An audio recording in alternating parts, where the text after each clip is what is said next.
Mal. Donc,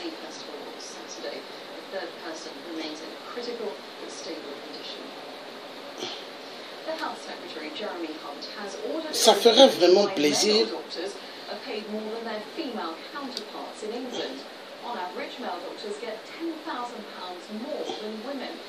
que la France change sa technique vis-à-vis du peuple africain. Le peuple africain, non, ils sont trop malmenés.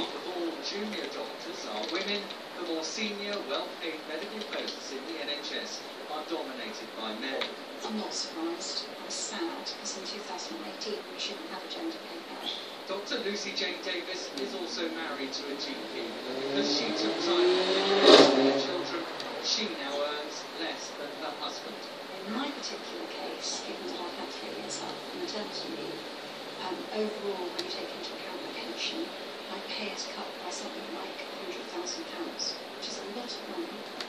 Male doctors are paid on average almost £68,000 in basic pay. Ça fait mal, Monsieur le Président, très très mal. Donc, Monsieur le Président Emmanuel Macron, les migrants qui sont en France, il y a pas mal de migrants. Hein? Les migrants. Hein? Mais ces migrants-là, on va leur donner les papiers quand ils méritent d'avoir des papiers. Hein? Vrai ou faux, Monsieur le Président? Oui ou non? Hein? Et tous, ils méritent d'avoir des papiers. Parce que c'est la France qui est à l'origine. Si la France n'encourage pas les dictateurs, est-ce que les migrants se viendront en France? Non, ils vont rester en Afrique. Hein? Parce qu'en Afrique, il y a tout. Hein? Voilà. Donc nous allons suivre Monsieur le Président Emmanuel Macron.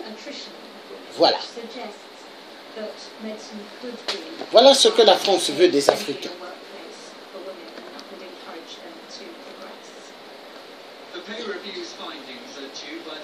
Attends, c'est quoi ça? C'est la vidéo tout à l'heure et maintenant c'est quoi?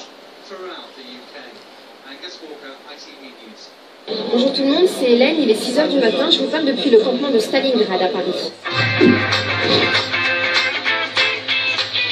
Aujourd'hui, c'est une évacuation, une énième évacuation. Les personnes qui ont dormi dehors pendant plusieurs semaines, plusieurs mois, doivent enfin monter dans des bus et être emmenées vers des logements, mais ils ne savent pas vraiment ce qui va leur arriver. Azim et Abderrahman ont une vingtaine d'années, ils sont arrivés du Soudan il y a plus d'1 mois.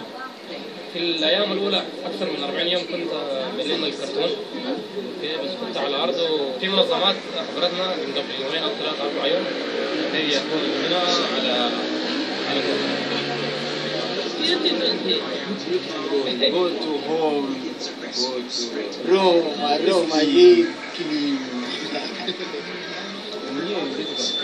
go eating, no shower, no anything. Sauf que cette évacuation intervient après des semaines d'attente. Il y a plus de 3000 personnes à déplacer. Ça tire et ça pousse, ça bouscule et ça brutalise. Toujours gênant de voir des armes de Robocop face à des couvertures, des boucliers contre des sacs de supermarché et surtout des fonctionnaires français qui parlent à des humains comme à des vulgaires bétails.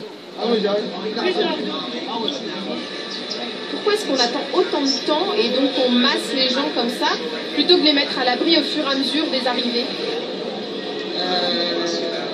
Pourquoi est-ce qu'on attend? Je réfute un peu on attend aussi longtemps. Vous imaginez bien qu'il faut trouver des enfants. Sauf que dans une pagaille pareille, des drames humains sont nés.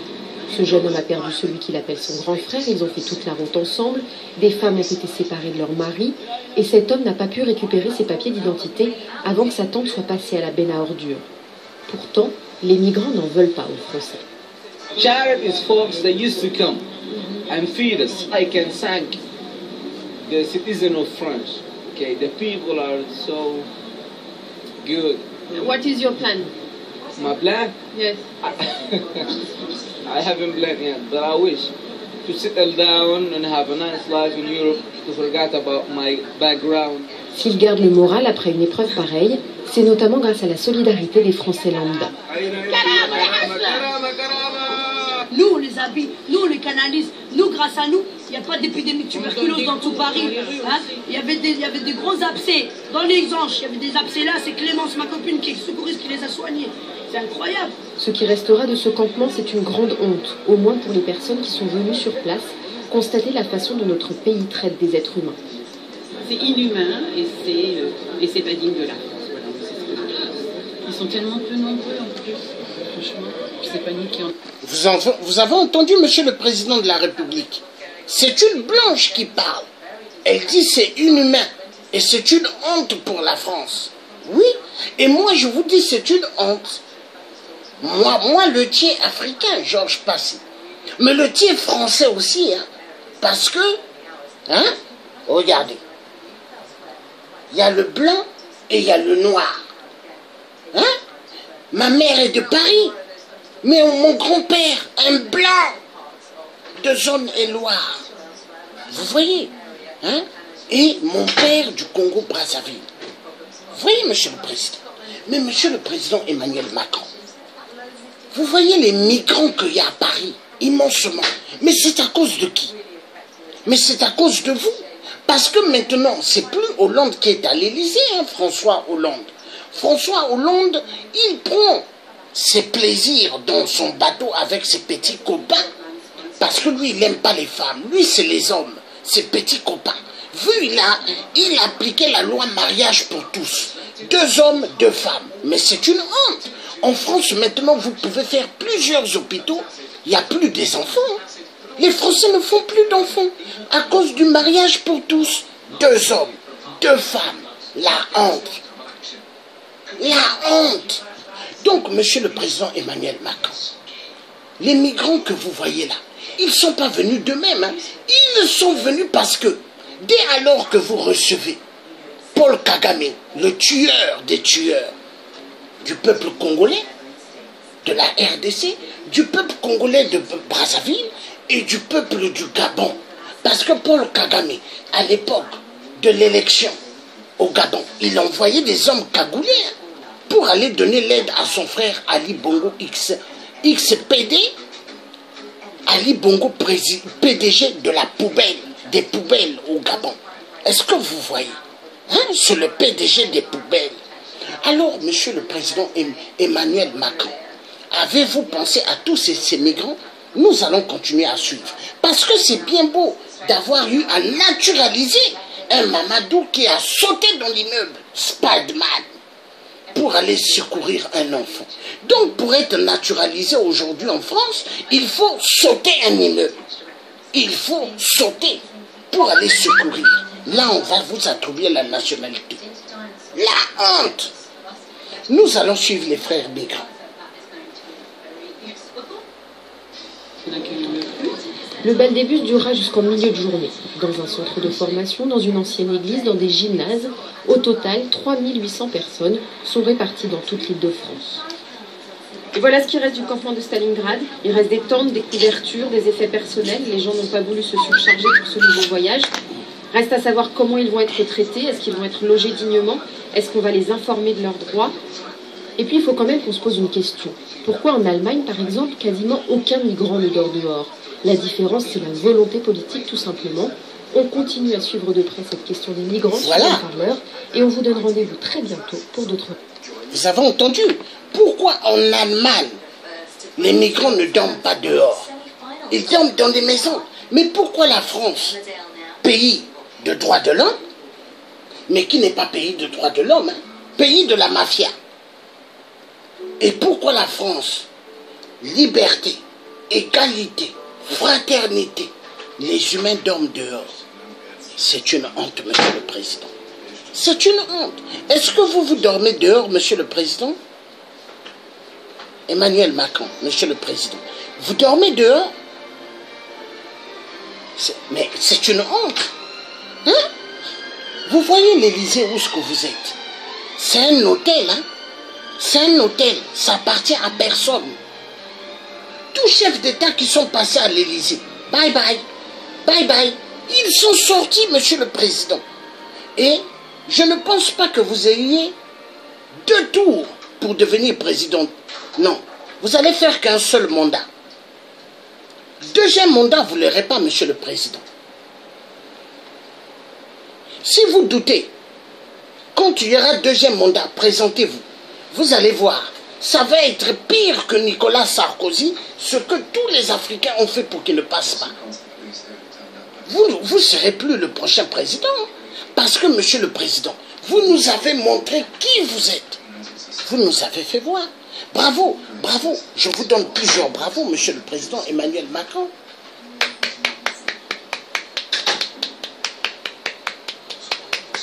La France en marche. La France de la honte. La France de la honte. Oui, la France de la honte. On va suivre autre chose. Voilà. Donc vous voyez, les migrants dans un pays de droits de l'homme, le pays de mes arrière-grands-parents, laisse dormir les Noirs dehors. Voilà, comme ça là. Monsieur le président Emmanuel Macron, général de Gaulle, quand il a fouillé les bombes d'Hitler en France, il est allé se cacher dans mon pays d'origine, le Congo, Brazzaville. Là où je suis né, là où il y a un plus fou des fous, qui est Sassou, hein, l'arrière-petit, fils d'Hitler.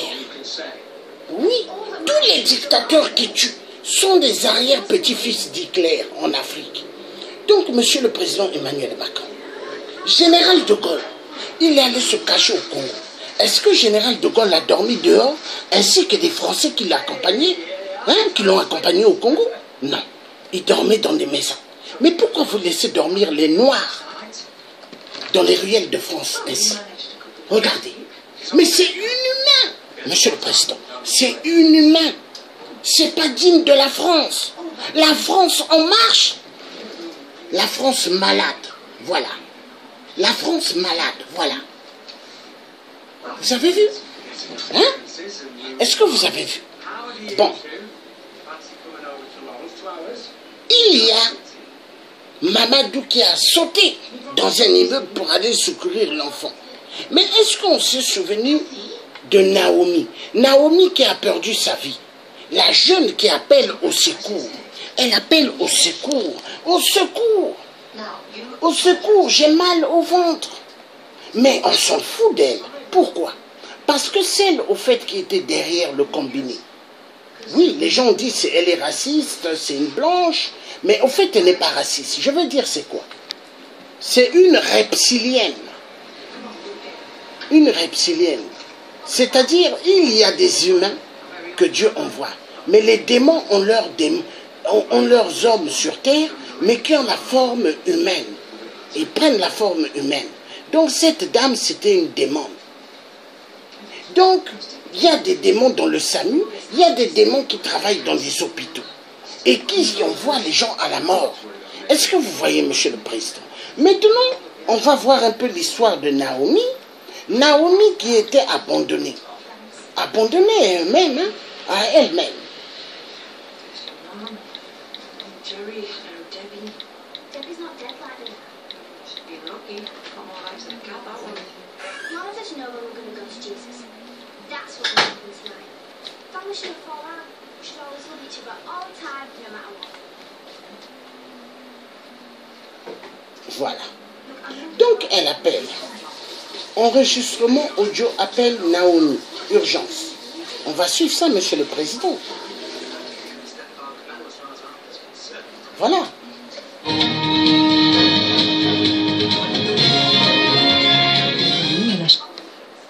On attend, on attend, on attend. On va suivre ça. On attend, monsieur le président. Chaîne YouTube, veuillez décocher la cloche des notifications pour ne rater aucune nouvelle vidéo. Pensez à... Accueil SAMU du CTA, ne quittez pas. Le permanencier du SAMU 67 va vous répondre. La police déjà.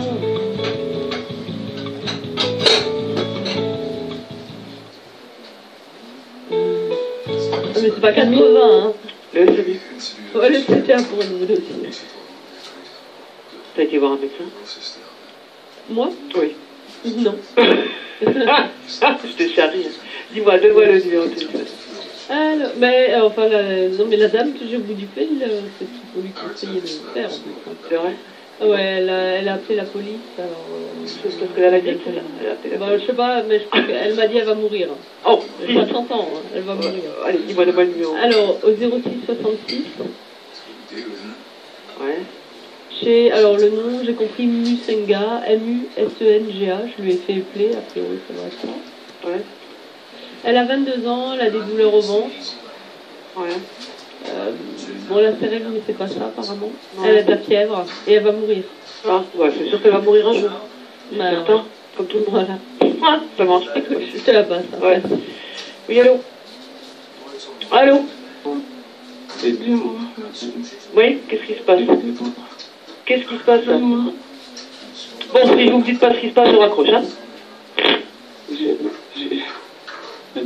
très mal. Oui, bah vous appelez un médecin, hein? D'accord. Voilà, vous appelez SOS médecin. Je peux pas.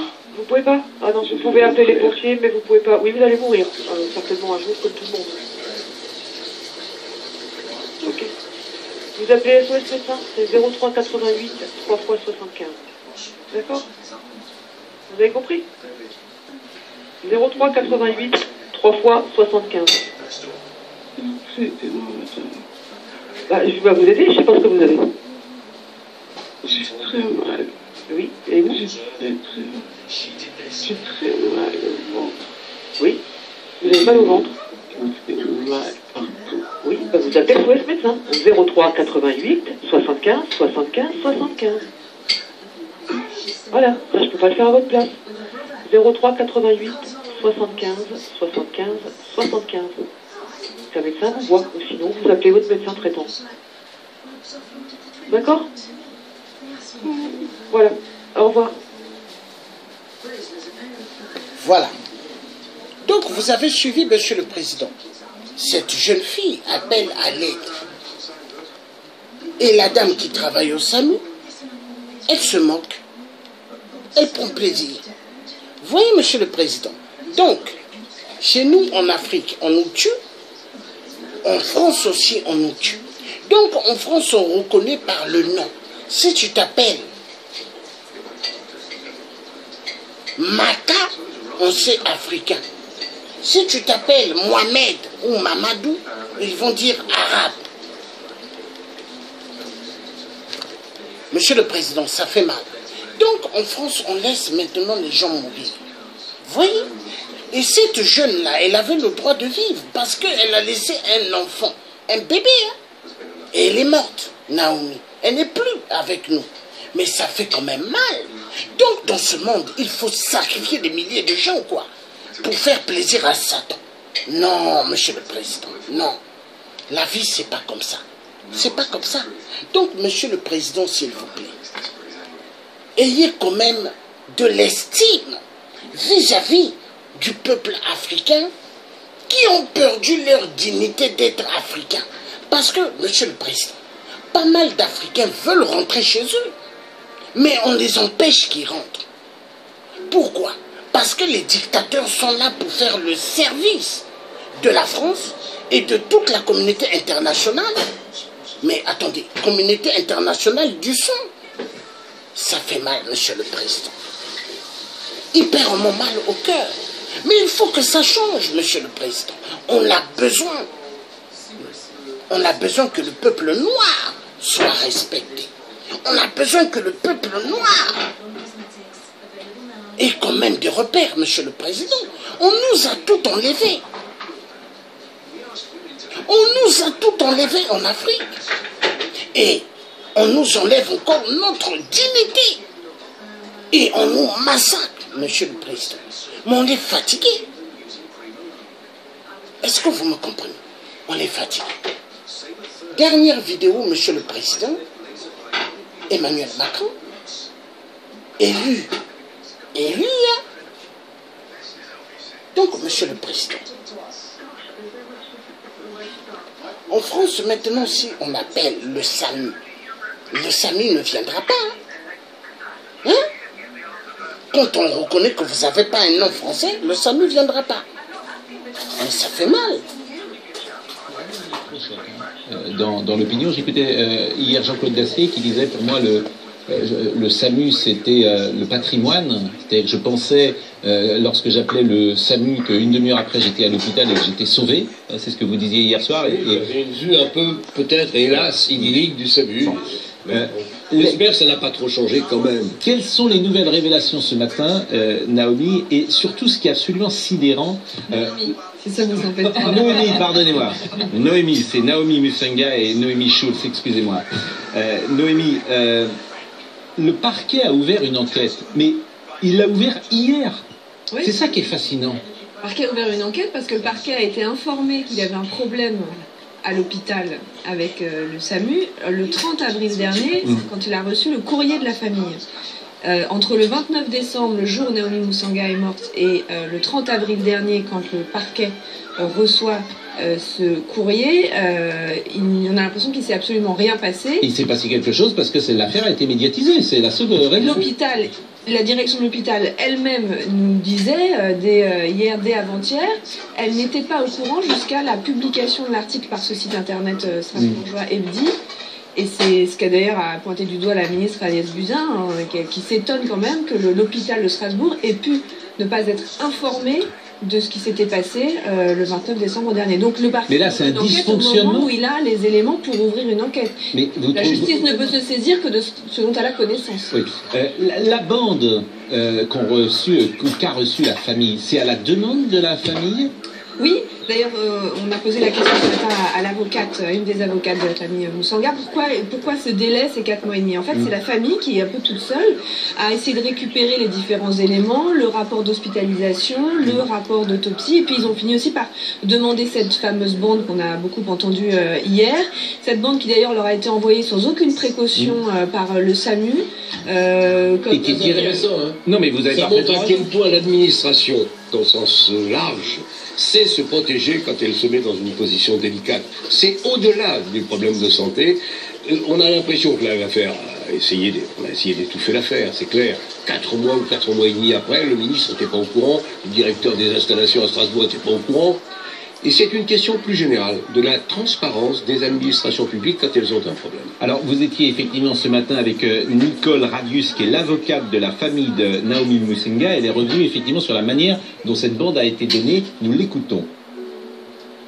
C'est en raison principalement de cette bande audio que la famille a été particulièrement choquée. Vous voyez une telle bande audio à une famille qui entend les dernières voix de leur enfant, il me semble que soit cette bande audio est dans la normalité et ce ne les a pas effrayés, l'hôpital, soit éventuellement il y a une déshumanisation totale du système hospitalier.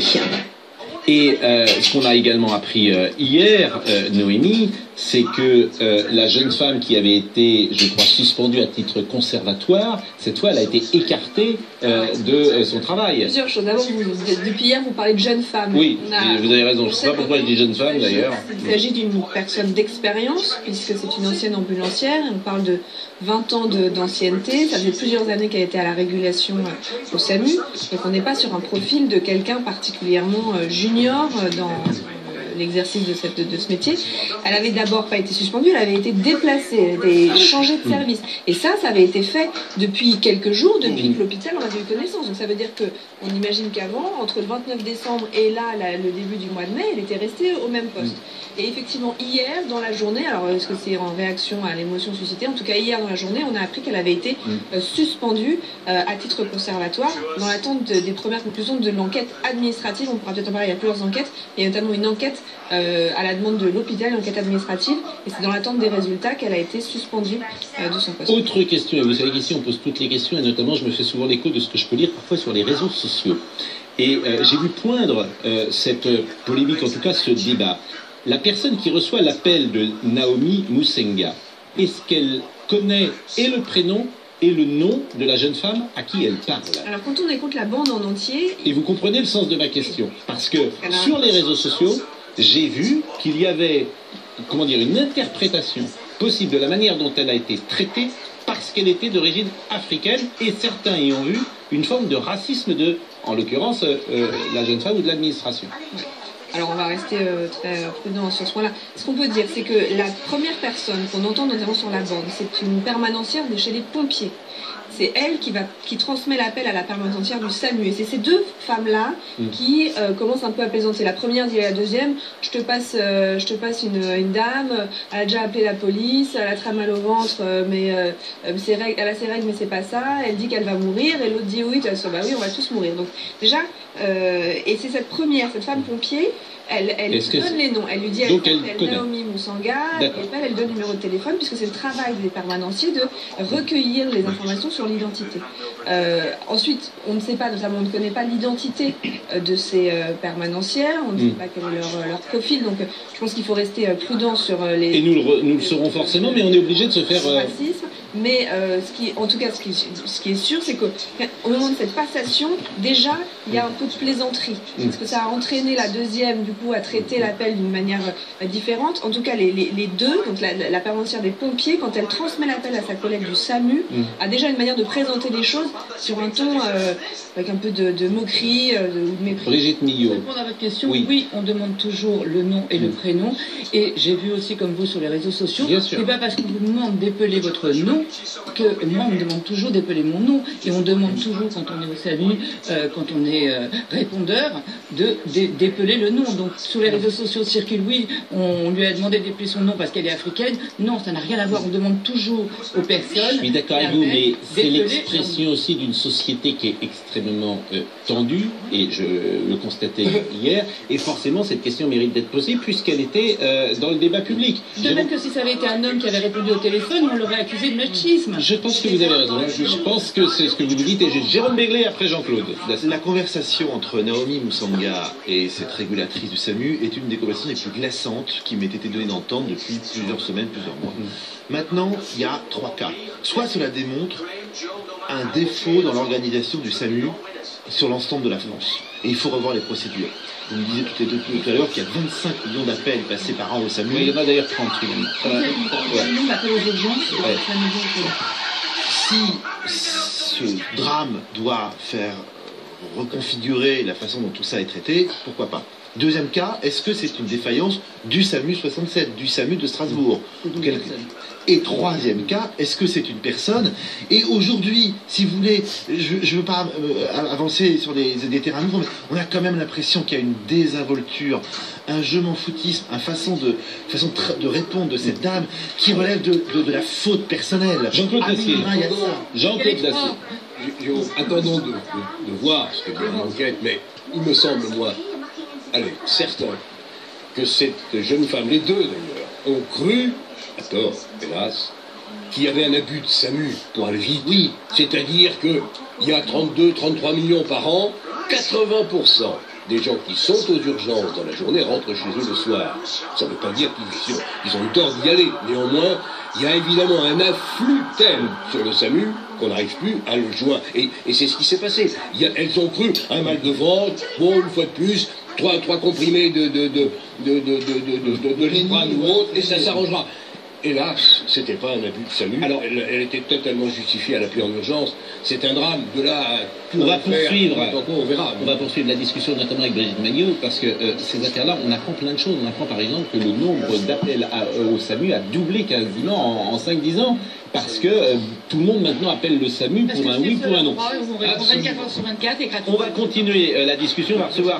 On va recevoir Gérard Leclerc dans une seconde et remercier Catherine Vella. Et sachez vraiment combien nous sommes solidaires avec vous de votre combat. Vous saluerez le jeune Vincent qui aujourd'hui ne travaille pas. Non, voilà. J'imagine. Aujourd'hui, c'est sa journée de repos. Et qu'est-ce qu'il va faire aujourd'hui? C'est quoi le problème? Alors, je sais pas. Il va peut-être aller faire du vélo au bois de Vincennes avec son papa ou regarder un Avenger en vidéo. Il fait du sport? Il fait du tir à l'arc et il fait du hand. Et il fait du théâtre au théâtre d'Emmanuel Laborie, IVT. Les Enfants du Silence, très jolie pièce d'Emmanuel Laborie avec Jean d'Alric, d'ailleurs, qui avait été montée il y a 20 ou 25 ans. Et elle a monté depuis des années un atelier enfant et il y participe depuis 5 ans. Eh bien, merci madame, et venez nous donner régulièrement, pourquoi pas, des nouvelles de Vincent. À tout de suite. Merci. L'Ascension aujourd'hui, et l'Ascension est une fête chrétienne. D'accord. Donc, Monsieur le Président Emmanuel Macron, félicitations pour avoir reçu Mamadou, le Spider-Man. Mais pendant ce temps, il y a pas mal d'immigrants qui n'ont pas de papier. Et ça fait mal. Hein? Ça fait mal.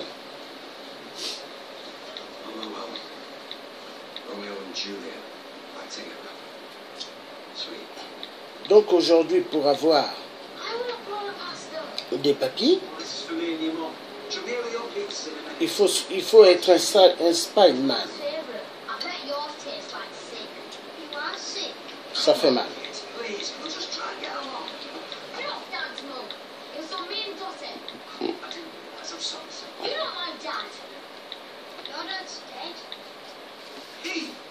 Ça fait mal.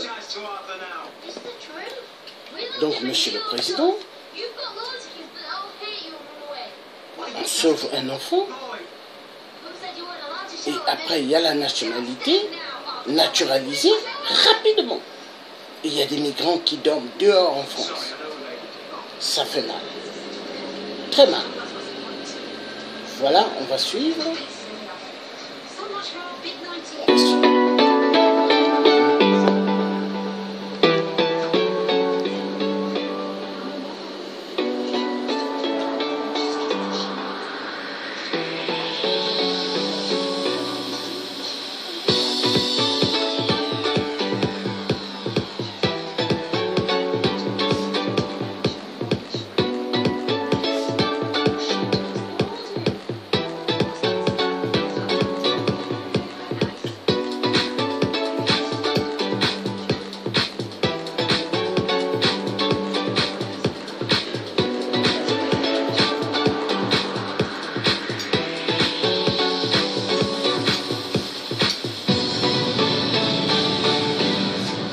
Voilà.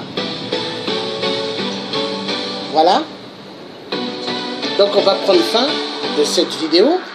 Donc le buzz de Emmanuel Macron.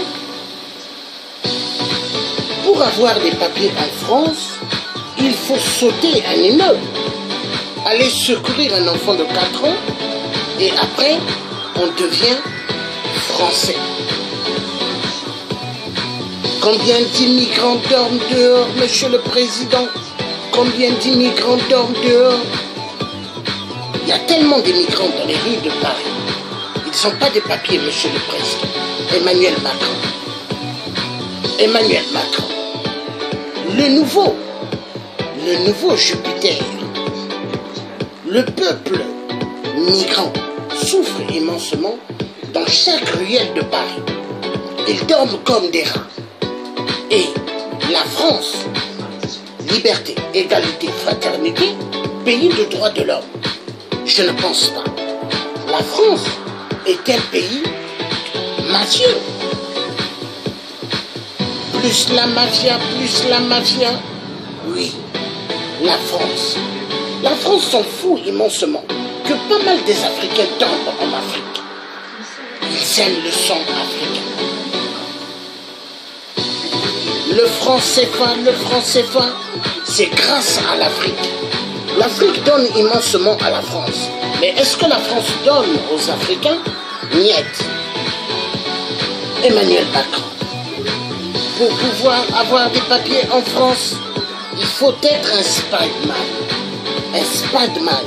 Savoir sauter les immeubles pour aller secourir un enfant ou des enfants. La France va mal, la France va mal. La France en marche. Bye bye, Monsieur le Président Emmanuel Macron. Bye bye.